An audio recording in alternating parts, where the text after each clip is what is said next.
Silent, ready, 5 second, start. दहेज उत्पीड़न के एक मामले की सुनवाई करते हुए दिल्ली हाई कोर्ट ने जो टिप्पणी की वह यही बताती है कि दहेज रोधी कानून का किस तरह दुरुपयोग हो रहा है। यह पहली बार नहीं है जब किसी उच्चतर अदालत ने इस कानून के दुरुपयोग को लेकर चिंता जताई हो अथवा अपनी टिप्पणी से देश का ध्यान आकर्षित किया हो।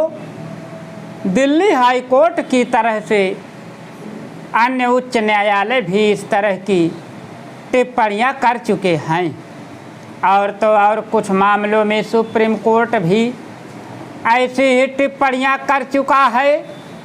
दिल्ली हाई कोर्ट ने अपने समक्ष उपस्थित मामले की सुनवाई करते हुए न केवल दहेज उत्पीड़न की झूठी प्राथमिकी रद्द करने का आदेश दिया बल्कि इस आवश्यकता पर भी बल दिया कि दहेज उत्पीड़न के झूठे मामलों में फंसे लोगों को उत्पीड़न से बचाना अदालत का कर्तव्य है।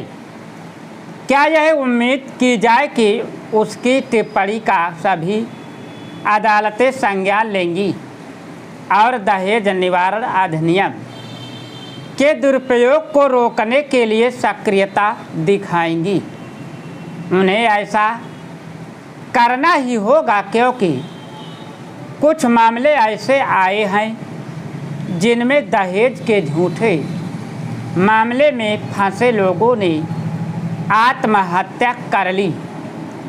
केवल दहेज निरोधक कानून का ही दुरुपयोग नहीं हो रहा है, इसके साथ ही कुछ अन्य कानूनों का भी दुरुपयोग हो रहा है।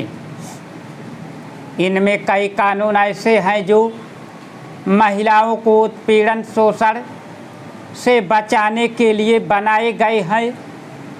दहेज निरोधक कानून के अलावा जिस कानून का दुरुपयोग आम हो चला है वह है दुष्कर्म रोधी कानून।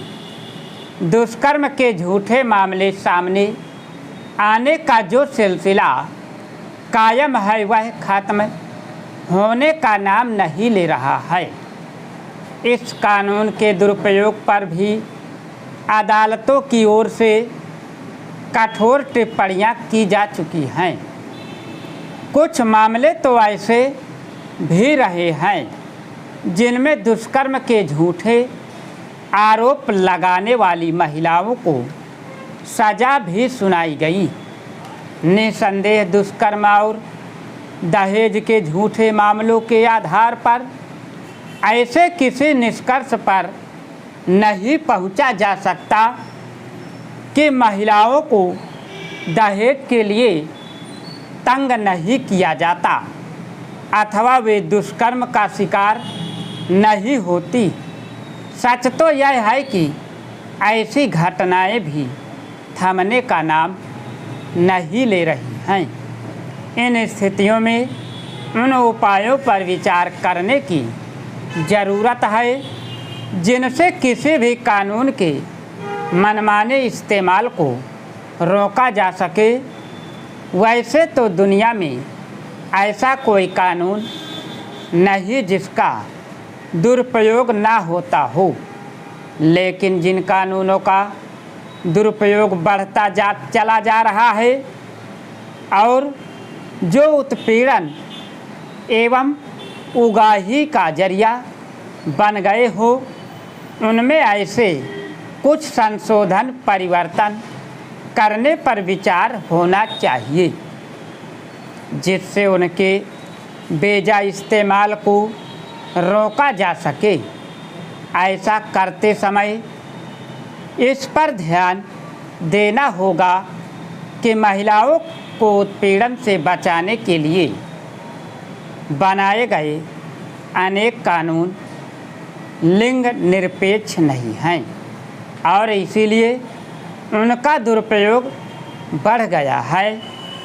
फ्री फायर ऑनलाइन गेम में 13 लाख रुपए गंवाने के बाद लखनऊ के मोहनलालगंज में किशोर की आत्महत्या की खबर सबको चिंतित कर रही है।